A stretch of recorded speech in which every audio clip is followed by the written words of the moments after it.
Hello friends. आज हम CBSE syllabus की हनी ड्यू की क्लास 8 की पोएम नंबर 2 डिस्कस करेंगे। इसको आज समझेंगे और पोएम का टाइटल है geography lesson.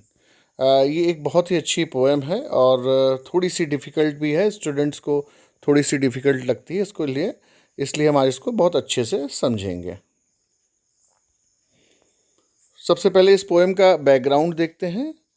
Can you imagine what your city would look like if you saw it from 10,000 feet above the ground? Of course, it is an unimaginable situation.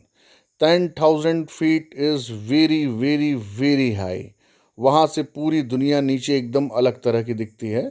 आप में से बहुत सारे लोग हवाई जहाज़ में बैठे होंगे, एयरप्लेन में आपने ट्रेवल किया होगा और वो एयरप्लेन ऑलमोस्ट इसी ऊंचाई से उड़ता है जहाँ पे नीचे की सीनरी एकदम बदल जाती है। Neatly planned and perfect in proportion like a geometric design. ऐसा लगता है नीचे देख के कि सब कुछ एक ज्योमेट्रिक डिज़ाइन है, एक तरीके से उसको डिज़ाइन किया गया है। It would strike you as something very different from what we actually is while you are in the thick of it. ये बिल्कुल अलग तरह से दिखती है जब आप इतनी ऊंचाई से किसी चीज़ को देखें। तो आपको जो नीचे दिखाई देता है, जिस तरह का आपको पूरा प्लान दिखाई देता है, जिस तरह का आपको सीन दिखाई देता है, और जब आप नीचे रहते हैं और गलियों में जब जाते हैं, मार्केट जाते हैं, इधर उधर जाते हैं गाड़ी से, मोटरसाइकिल से, कार से, तो आपको जो रोड्स हैं, जो रोड के किनारे किनारे आपको जो पेड़ हैं, पौधे हैं, ये सब बिल्कुल अलग तरह से दिखाई देते हैं। तो आजकल एक होता है ना ड्रोन व्यू, ड्रोन व्यू से देखिएगा आप तो एकदम अलग तरह का आपको दिखाई देता है और ड्रोन व्यू से आपको आइडिया पड़ जाता है कि नीचे का एक एक हाइट के बाद नीचे की सीन कैसे दिखते हैं। Here is a poet description of just such a view of the city. यहाँ पोइट ने एक बहुत अच्छा सा डिस्क्रिप्शन किया हुआ है कि सिटी कैसे दिखती है जब वो हवाई जहाज़ से यात्रा करता है। And some questions that come to his mind, और कुछ प्रश्न हैं जो उसके दिमाग में आते हैं। तो चलिए इस पोएम को पढ़ते हैं। बहुत ही सुंदर पोएम है ये। First line of the poem is When the jet sprang into the sky, जब मेरा हवाई जहाज उड़ा आकाश की ओर। स्प्रैंग जो है सिंपल पास्ट है स्प्रिंग का।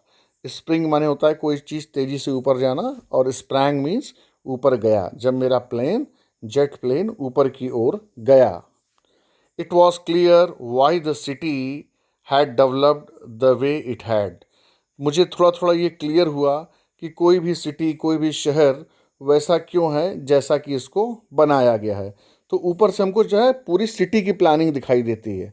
हमें अपने घर से, अपने घर के बाहर की रोड से पूरा सिटी प्लान समझ में नहीं आता, लेकिन जब हम थोड़ा सा ऊपर से जा कर के देखते हैं तब हमें जा कर के पूरा सिटी प्लान समझ में आता है। तब पूरी प्लानिंग, पूरा उसका जो सिस्टम है, कैसे रोड्स बनाई गई हैं, कैसे अलग अलग कॉलोनीज बनाई गई हैं, कैसे सारी चीज़ें डेवलप हुई हैं, तब जाके हमको बेहतर तरीके से समझ में आ पाता है। Seeing it scaled 6 inches to the mile. Mile क्या होता है? एक माइल इज ऑलमोस्ट, समझ लीजिए आप 1.25 किलोमीटर के बराबर एक माइल होता है। तो उसको हमने स्केल डाउन कर दिया है कितने पे? 6 इंचेस पे। आपने मैप ऑफ इंडिया देखा होगा, मैप ऑफ वर्ल्ड देखा होगा, तो पूरा इंडिया एक छोटे से शीट पे कैसे आ जाता है? ऑफ कोर्स क्या करते हैं, उसके डायमेंशन रिड्यूस कर देते हैं। तो जो किलोमीटर्स हैं वो हमको उसको इंचेस में ले लेते हैं, मिलीमीटर्स में ले लेते हैं, तो जिससे हमको एक छोटे से पेज पे पूरे इंडिया का मैप दिखा सकते हैं हम उसमें। क्योंकि हमने क्या किया, उसके साइज़ को, उसके डायमेंशन को रिड्यूस कर दिया है। जैसे आपने देखा होगा ताजमहल के छोटे छोटे मिनिएचर्स रहते हैं जो ग्लास में रखे रहते हैं गिफ्ट देने के लिए, तो उसके साइज़ को रिड्यूस कर दिया, लेकिन उसका डायमेंशन हमने वही रखा है। डायमेंशन मीन्स ओवरऑल डिज़ाइन होती है, जो शेप होता है वो हमने उसको वही रखा है। So seeing it scaled 6 inches to a mile, तो अब वो उतने ऊंचे से कैसा दिखाई दे रहा है? एक एक माइल जो है, मतलब जो 1.25 किलोमीटर की जो डिस्टेंस है ज़मीन की, वो 6 इंचेस के इतने पास पास आ गए। 6 इंचेस मीन्स एक जो हाफ स्केल होती है, आपने देखा होगा 12 इंच की स्केल आती है, तो जो 6 इंच होता है वो half scale is equal to 1.25 kilometre का जो डिस्टेंस है, एक माइल का डिस्टेंस है, उसके बराबर उसको दिख रहा है। There seemed an inevitability about what on ground had looked haphazard. अब उनको ये समझ में आ रहा है कि जो इनेविटेबिलिटी है, इनेविटेबिलिटी मतलब अवश्यम भावी, जो कि होना ही होना है, जो निश्चित है, जो सुनिश्चित है, that is called inevitable. There seemed an inevitability about what on ground had looked haphazard. अब उनको इस समझ में आ रहा है कि नीचे जो ग्राउंड है उसको तो haphazard दिखना ही था, टेढ़ा मेढ़ा दिखना ही था, अनप्लान्ड एंड विदाउट स्टाइल। और नीचे ग्राउंड से क्या है, चीज़ें क्या दिखती हैं, अनप्लान्ड दिखती हैं, विदाउट स्टाइल दिखती हैं। When the jet sprang into the sky, और जब जेट जो है आकाश की ओर चला। When the jet reached 10,000 feet, और जब मेरा जो प्लेन था, जो हवाई जहाज था, वो 10,000 फीट ऊपर पहुंच गया, मतलब और ज़्यादा ऊंचाई उसने ले ली। तब चीज़ें धीरे धीरे नीचे क्या हुआ, और छोटी दिखने लगी। और जब हम कहते हैं जूम इन जूम आउट करते हैं ना, कंप्यूटर पे आप मोबाइल पे करते हो जूम इन जूम आउट, तो क्या हो गया, और जूम आउट हो गया। ठीक है। It was clear why the country had cities where the rivers ran and why the valleys were populated. तब ऊपर से दिखाई देता है कि ज़्यादातर जो बस्तियां हैं, जो लोगों के रहने का जो ठिकाना है, वो नदियों और वैलीज़ के पास ही होता है, जिससे कि सब तरह के हमको संसाधन मिल सकें, हमें सारी रिसोर्सेज मिल सकें, हमें खूब प्रचुर मात्रा में पानी मिल सके। The logic of geography, geography का ये लॉजिक कैसा है, the land and water attracted man. शुरू से ही ज़मीन, समतल भूमि जो एकदम प्लेन ज़मीन होती है, और वाटर, ये दोनों चीज़ें हमें अट्रैक्ट करती हैं, क्योंकि ये दोनों हमारी बेसिक नीड हैं। बिना पानी के हम नहीं रह सकते। कोई जगह कितनी भी अच्छी हो, लेकिन अगर वहाँ पे वाटर नहीं है, वाटर अवेलेबिलिटी नहीं है, तो वहाँ हमारा जीवन संभव नहीं है। इसीलिए नदियों के किनारे ही शुरू में लोग बसते चले गए, और जैसे जैसे नदियाँ आगे चलती चली गईं, उसके किनारे किनारे इंसानी आबादी बनती चली गई। Was clearly delineated means clearly displayed or portrayed when the jet reached 10,000 feet, जब मेरा हवाई जहाज 10,000 फीट ऊपर पहुंचा। When the jet rose 6 miles high, अब और प्लेन और ऊपर चला गया, तो चीज़ें और छोटी हो गई हैं। ठीक है ना, और ज़्यादा धीरे धीरे ऊपर, और हमें बहुत बड़े लेवल पे दिखाई देना शुरू हो गया है। हम जैसे जैसे ऊपर जा रहे हैं, हमको और ज़्यादा उसका एरिया जो है हमारे और बढ़ता जा रहा है, हमारा जो व्यू एरिया है वो और बढ़ रहा है। It was clear the earth was round, धीरे धीरे मुझे ये भी दिखने लगा कि पृथ्वी गोल है। And that it had more sea than land, और मुझे दिखने लगा कि यहाँ तो पूरा पानी ही पानी है, 70% वाटर, ऑलमोस्ट 70% वाटर है यहाँ तो धीरे धीरे ब्लू कलर का वाटर दिखने लगा, लैंड कम दिखने लगा। But it was difficult to understand, लेकिन अभी भी मुझे ये समझने में बहुत दिक्कत हो रही थी, मुझे ये बात ठीक ढंग से समझ में नहीं आ रही थी। That the men on the earth found causes to hate each other.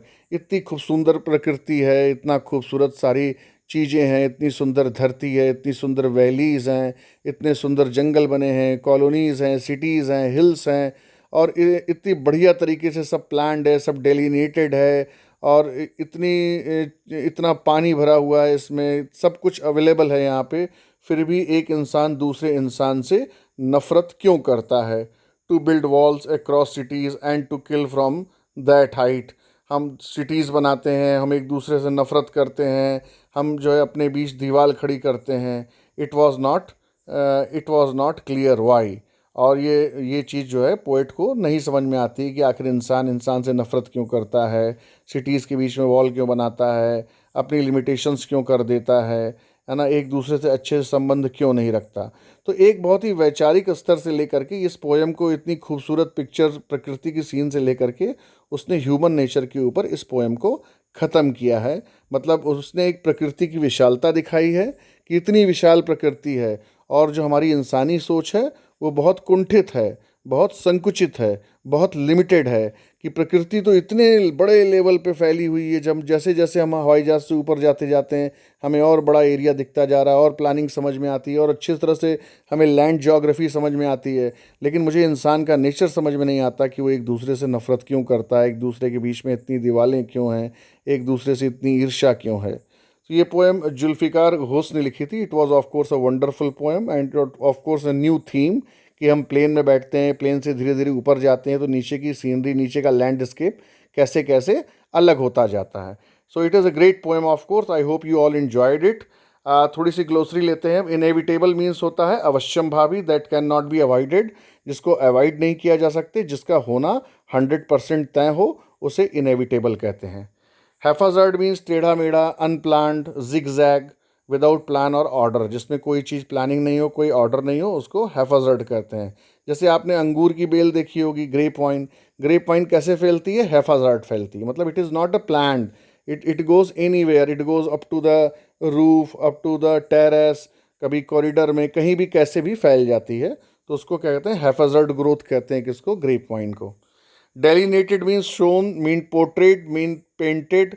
डेलिनेटेड मतलब होता है कि एक तरह का आपको जो है स्ट्रक्चर जो दिखाई देता है, दैट इज कॉल्ड डेलिनेटेड। मतलब वैसा वो पोर्ट्रेड है, वैसा वो शोन है, जैसा वो वैसा वो दिखाया गया है, जो चीज़ जैसे दिखाई जाती है उसको डेलिनेटेड कहते हैं। So I hope you enjoyed the poem and thank you very much for listening to it. You are requested to please subscribe the channel in order to have endless series of such kind of useful videos for your studies and all. Thank you very much once again. And this was presented to you by School English.